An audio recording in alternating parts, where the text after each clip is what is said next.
Welcome to Outlook Video, your nationally recognized award-winning news magazine for the LGBTQ community. I'm Roberta Gonzalez-Gregg. And I'm Raymond Donald Hong. In this month's program, Gabrielle Antolovich talks to William Green and Vincent Fuqua, who are the commissioners for the gay softball leagues in Silicon Valley and San Francisco, on their new collaboration with the Billy DeFrank LGBT Community Center.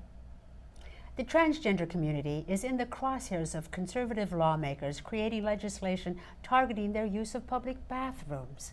Bennett Marks has more to say on this matter in his commentary for this month. Ajay Franciscus talks with Lance Moore and Crystal Haney on the upcoming South Bay Trans Day of Visibility. Also, Ajay and Kim Lawson will be bringing us their coverage of the rally supporting Planned Parenthood in San Jose. But first, Gabrielle Antolovich. Welcome to Outlook Video. I'm Gabrielle Antolovich, and we have William Green, who is the commissioner for the Gay Softball League for Silicon Valley, and we have Vincent Fuqua with the San Francisco Gay Softball League.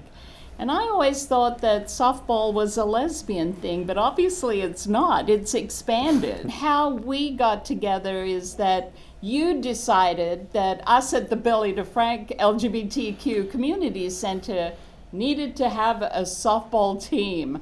And I'm going, I don't know. But you've been quite the inspiration. Yeah, because I said Billy DeFrank needed a softball team. Right. And to be out there in public, and it be merging my softball league with the center, it'd be a win-win for both of us. So where do you see the collaboration happening? What is it about that softball and public? Softball and public, because our players come from different nationalities, different races, different culture, different events in their life, and it's a way that they come to relax for the evening. But at the same time, when they're relaxing, they bring their issues to the field, and then we're able to help them go through some of their stuff or guide them in the right direction. It's just not softball. It's also building friendship, relationship, and healing that they come to the field with. Right, about being LGBTQ. Right. I get it. So that's what you were thinking, aha. And us at the Billy DeFrank Center have a lot of those discussions, groups, and we're a place. That's very amazing. So do you do that in San Francisco too? Yes, well, we don't have a Billy DeFrank like you guys do, even though we have the San Francisco Gay Center there. But, you know, the whole idea is to build community. And a lot of people actually appreciate that in San Francisco, especially our league. We're very strong on that, and we have such a variety of different types of division, different type of skill set, which brings everyone together. And it's remarkable. You know, I remember when I was like 20 when I started. I was 20 years old when I started as a gay youth, and how welcoming they were. And so we're just passing that on to the new generation as well. Well, it's interesting to me, it's having gotten to know you, that how organized you are. You know, in the old days when we were playing softball, it was really only to meet other women. And we were not very organized. I don't even know how many people played. I mean, it could have been just me that never, you know, cared about structure. But you seem to be more than structured. So why is that? Our principle, first of all, is that anybody who wants to join either one of our leagues, no matter what skill level, they have a place to come to meet somebody, talk about anything, just relax for the day. But we both belong to NAGA, which is National Gay Amateur Athletic Association. Really? Which they have certain rules that we govern our league by.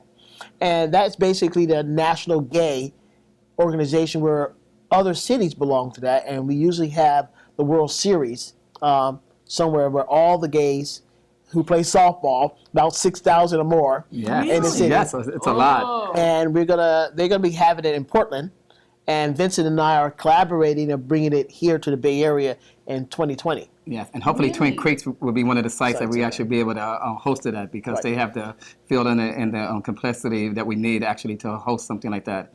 it's been a beautiful experience. So is this why you collaborate? Because, you know, San Francisco and the Silicon Valley often don't cross paths.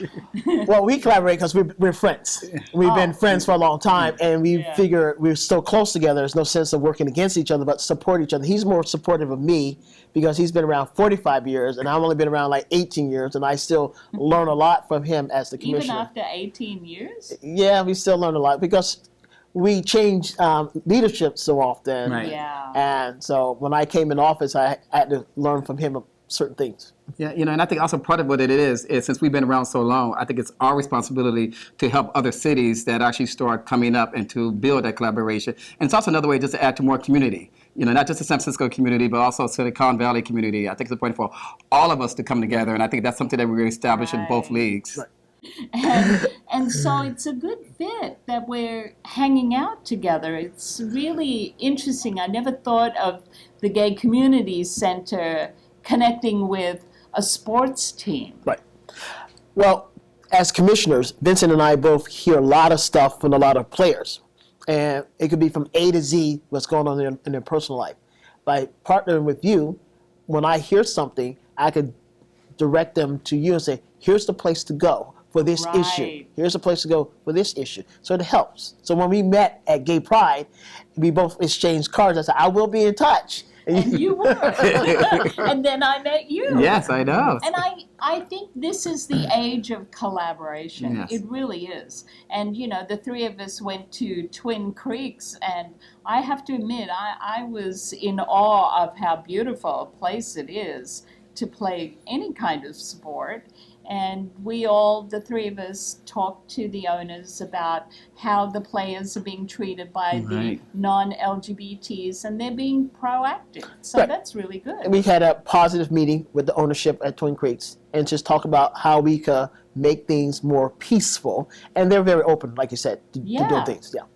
You know, sometimes I think if people play sports, they can handle themselves better because they're stronger physically, but it's not true, is No, it? it's not true. No, it's not. No. No. You know, and I think sports actually is a way to help people, one, to build more confidence in themselves, but also as LGBT people, we never, growing up, we had trouble playing sports because we got picked last or anything like that. And now we have these sports leagues, specifically these gay leagues, to allow people to come with different types of skill sets. It's like our lower division or D division, to see someone when they get so excited when they catch a fly ball, it's remarkable.